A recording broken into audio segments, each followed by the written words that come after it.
दोस्तों, ये कहानी है रामू काका और उनके गांव की, जहां रामू काका अपने बेटों को अपनी जवानी का एक खौफनाक किस्सा सुना रहे थे। उस रात गांव में बहुत हलचल मची हुई थी।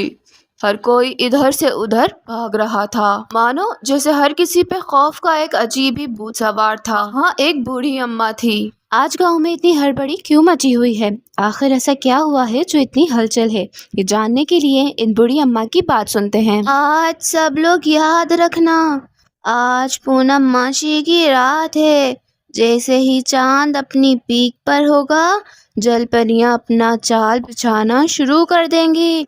वो जोर जोर से सुरीली आवाजों में गाना गाएंगी और तुम लोगों को अपनी ओर खींचेंगी। अपने पति और अपने बच्चों का ध्यान रखना और रात के किसी भी पहर उन्हें बाहर जाने ना देना। सभी लोग जल्दी सो जाना ताकि उन जलपरियों के फरेब में ना आओ। वो इंसानों को नोच खाती हैं। दर हकीकत वो चुड़ैलें हैं जो जल परियों का रूप धारण करती हैं। अब कुछ ही देर में रात होने वाली थी और बूढ़ी अम्मा सभी गांव वासियों को अलर्ट कर देती हैं। अब सभी गांव वाले अपने घरों में चले जाते हैं और जाकर जल्दी सो जाते हैं। हर पूनम मासी की रात जब चांद अपनी पीक पर होता है, गांव में तो जैसे सन्नाटा ही मच जाता है। वहीं एक घर में शिल्पा नामी औरत अपने पति और अपने बच्चों को लेकर बैठ जाती है और कहती है। शिल्पा और उसका परिवार अपने घर में बैठा बातें कर रहा होता है। शिल्पा कहती है, अजी सुनते हैं, आज पूनम मासी की रात है। आज के दिन जलपरियां समंदर के किनारे पे आ जाती हैं और अपना गाना जोर जोर से गाती हैं। उनका गाना जो भी सुनता है वो खुद को रोक नहीं पाता और उनके जाल में फंस जाता है। शिल्पा की बातें सुनकर उसके दोनों बच्चे बहुत ज्यादा डर जाते हैं। बच्चों को डरता देख उनका पिता बोलता है, शिल्पा, तुम देख रही हो बच्चे डर रहे हैं तो तुम ऐसी बातें क्यों कर रही हो? चुप हो जाओ। हम सब जल्दी सो जाएंगे और उनका गाना नहीं सुन पाएंगे। अगर हम उनका गाना नहीं सुनेंगे तो हम उनके फरेब में नहीं फंसेंगे। अब ज्यादा बातें नहीं बनाओ, चुप करके सो जाओ। अगर उन्होंने गाना शुरू कर दिया तो हम उनके फरेब में आ जाएंगे। अब बस चुप कर जाओ और चुप करके सो जाओ। चुटकी जैसे ही अपने पिताजी की बातें सुनती है तो डरे हुए अंदाज में अपने पिताजी से कहती है, वाह, मुझे बहुत डर लग रहा है। अगर हम उन चुड़ैलों के फरेब में आ गए तो हम कैसे बचेंगे पापा? मैंने सुना है वो चुड़ैलें हैं, वो जलपरियों का रूप धारण कर लेती हैं और फिर चुड़ैल बन के इंसान को नोच नोच के खा लेती हैं। चुटकी की बातें सुनकर उसका छोटा भाई मन्नू कहता है, दीदी, अगर हम जल्दी सो जाएंगे तो हम उनके फरेब में नहीं आएंगे। चले हम सब जल्दी सो जाते हैं ना पापा, मम्मी, हम सब जल्दी सो जाते हैं। बच्चों को यूं डरा हुआ देख और उनकी बातें सुनकर शिल्पा और उसका पति जल्दी सो जाते हैं और अपनी जान बचाने में कामयाब हो जाते हैं। कोई है जो इस काली अंधेरी रात में उन जलपरियों के फरेब में आने वाला है, और वो कौन है ये जानने के लिए कहानी के आगे चलते हैं। वहाँ पूनम मासी का पूरा चांद अपनी पीक पर आ जाता है। जैसे ही चांद अपनी पीक पर आता है, जलपरियां समंदर के किनारे आ जाती हैं। हर पूनम मासी की रात जैसे ही चांद अपनी पीक पर आता है, जलपरियां समंदर के किनारे आ जाती हैं और अपनी सुरीली आवाज से गाने गाकर किसी न किसी शिकार को फंसा लेती हैं।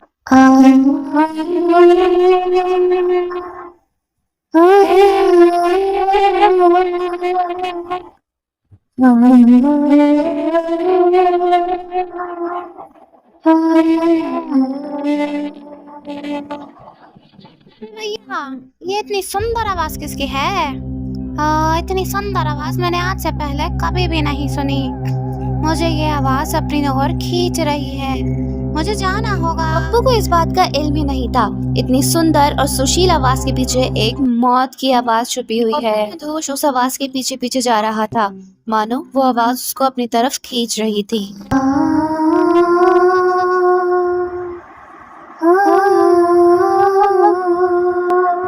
राजू हमारे गांव में नया ही आया था।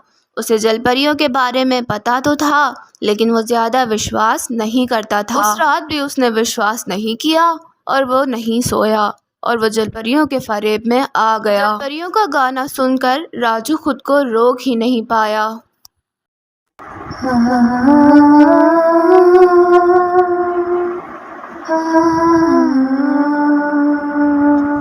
पप्पू जलपरियों के जाल में पूरी तरह फंस चुका था। फिर पप्पू कहता है, ओए मोरी मैया, जलपरियां, हम जलपरियों को अपनी आंखों से देख रहे हैं। पप्पू को क्या पता था इन जलपरियों के पीछे कौन छुपा है। पप्पू जलपरियों को देख के हैरान हो जाता है और कहता है, इतनी सुंदर आवाज हमने आज से पहले कभी नहीं सुनी।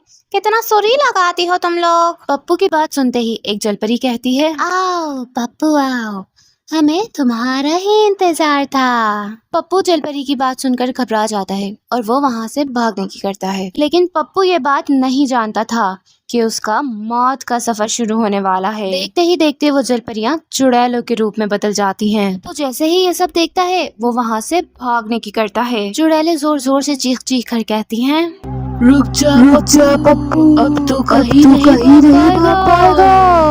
पप्पू भागते भागते गांव से बाहर चला जाता है। लेकिन बेचारा पप्पू ये कहाँ जानता था कि वो चुड़ैलों के जाल में फंस चुका है। वो मन ही मन में ये कह रहा होता है, ऊपर वाले हमें बचा ले, हमें बचा ले ऊपर वाले, इन चुड़ैलों से हमें बचा ले। थोड़ी देर में सुबह होने वाली है, मैं इधर ही रुक जाता हूँ। वहीं चुड़ैल पीछे पीछे दबे कदमों से आती है और आते के साथ ही पप्पू को लात मारती है। देखते ही देखते वो एक चुड़ैल 3 चुड़ैलों में बदल जाती है। और फिर पप्पू के साथ क्या हुआ? वो रात एक खौफनाक रात में बदल जाती है और चुड़ैलें उस पप्पू को नोच खाती हैं। वो सभी चुड़ैलें राजू की लाश को ले जाकर एक कब्रिस्तान में फेंक देती हैं। कब्रिस्तान सदियों पुराना कब्रिस्तान था जो उन चुड़ैलों का सदियों पुराना घर था। वो रात खौफ से भरी हुई थी, मानो राजू की चीखने की आवाजें पूरे गांव में फैली हुई थी।